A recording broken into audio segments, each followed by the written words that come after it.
This is Optimal Relationships Daily, episode 1827, The Act of Loving. This is Optimal Relationships Daily, episode 1827, The Act of Loving, by Tamsen Firestone of psychalive.org. Hello, everybody, and thanks so much for joining me once again as we embark on yet another episode of ORD. I'm your host and narrator, Greg Audino. Happy to be here with you today, and happy to be reading once again from the Psychalive blog, which is, well, I don't like to play favorites, but it is quickly becoming one of my personal favorites, I have to say. So let's not wait any longer. We're going to jump right into this post from them about the act of loving as we optimize your life. The Act of Loving by Tamsen Firestone of psychalive.org. It's so easy to overlook the fact that love is more than a feeling. It's an action. Love isn't just a noun, it's a verb. The act of loving is more gratifying for both the lover and the beloved than the state of being in love. That state is passive. It easily dissolves into an internal fantasy about being in love, a fantasy bond. The act of loving involves various types of real behavior that will keep a close relationship alive and vital, such as offering emotional and physical acts of affection, expressing tenderness, compassion, and sensitivity to your partner's needs, sharing activities and interests, maintaining honest exchanges of personal thoughts and feelings.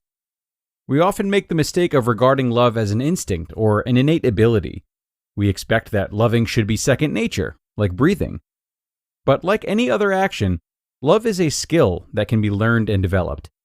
There are 3 simple steps that make up the act of loving: acknowledging and accepting your partner's loving actions, being grateful and expressing your gratitude, and giving back with actions of your own. Number 1. Acknowledging and accepting your partner's loving actions. The first step is to recognize and accept the loving actions coming from your partner. This is much more difficult than it sounds, because most of us lack full awareness of what is given to us. We tend to see our partner in terms of what we want from him or her, or what we should be getting from him or her. To gain perspective, step back from your partner. As you stand apart, get a feeling for yourself as a separate, independent person, perfectly capable of functioning on your own. The world doesn't owe you anything, and in spite of life's disappointments and frustrations, you are a victim of no one. You are just you, alone. Now take a look at your partner, apart from you. Separate from anything you may expect, want, or demand from your partner. Separate from any role your partner may be fulfilling in relation to you. Like you, your partner is a person, alone. Once you're able to experience yourself and your partner from this vantage point, seeing the two of you as 2 discrete individuals, look at what your partner is giving you. Don't look for grandiose gestures of love and devotion. Don't look for what you think your partner ought to be doing for you. Look for real, everyday acts of thoughtfulness, sensitivity, and kindness. Look for unique acts of giving that are an expression of your partner's nature and sensitivity to your nature. Partners hurt each other by overlooking simple acts of love. However, when you acknowledge your partner's acts of love, you accept the love your partner is offering to you. Number 2, being grateful and expressing your gratitude. Once you have acknowledged and accepted what your partner is giving you, the next step is to be grateful and express your gratitude to your partner.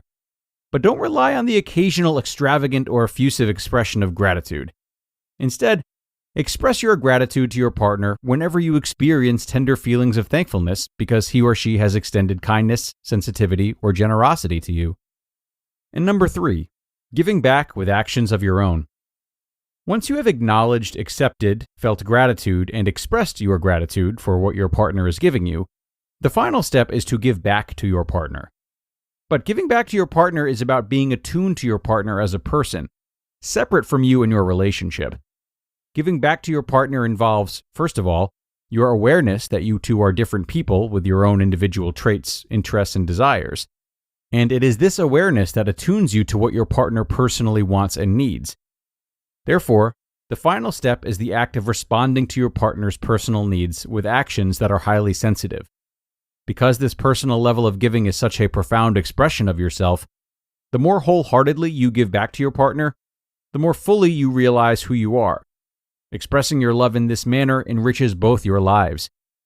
Your critical inner voice will most likely try to sabotage your loving exchanges with your partner. It will influence you to overlook a loving gesture. He never demonstrates his love for you. I don't see any signs of it. It will belittle your partner's loving responses. You call that loving? It's nothing. You deserve more than that. It will make fun of you when you acknowledge something your partner has given you. You are so pitiful. You're practically groveling. It will ridicule the exchanges between you. You two lovebirds are so mushy it nauseates me. I can practically hear the violins in the background. But when you ignore your critical inner voice and continue to be loving, the voice will weaken and fade, and you will triumph. As we develop the ability to accept love with dignity and return love with appreciation, we find ourselves actively involved in being in love, rather than losing each other by falling into a passive state of fantasizing about being in love. You just listened to the post titled, The Act of Loving, by Tamsen Firestone of psychalive.org. In theaters July 28th. Welcome to the Haunted Mansion. You ready to have your mind blown? We have 999 happy haunts, but there's room for more. We could be trapped here for eternity. There's no turning back now. Madam Leota, we need your help. I can show you, but it will cost you $3. What? Highway robbery. Who said that? Disney's Haunted Mansion. Rated PG-13. May be inappropriate for children under 13. Only in theaters July 28th. Get tickets now. And thanks so much to Tamsen for this post. Very well aligned with one we heard last week from Dr. Kelly Flanagan, I think. I really appreciate this post and how a lot of its lessons hinge on being able to first separate ourselves from our partners. That idea provides a nice visual element to me. At least that's how my mind perceives it and learns from it. But while you're there thinking about all the simple things your partner does for you or you for them, if you'd like this post to hit a little bit deeper, next consider all the things they might choose to do instead. Think about the other ways that they might spend their time, enriching their lives in ways that are a bit more direct and affect only them. Remember that they are actively choosing to perform selfless acts that are good for both of you. There's a lot of power in that. Now, is there an argument or an exception to be made? Sure. Sometimes our traumas result in us being overly dutiful like this. And to do things for oneself or escape from completing tasks for others is actually very difficult, as opposed to being a loving, conscious choice. So I do think the possibility of that is something to be considered on both ends and something to work through separately if necessary. But aside from that, these acts of love and the feelings that drive them are both pure and after a while automated, which is an amazing combination. So reflect on that, my friends. It's time to wrap things up here on ORD today.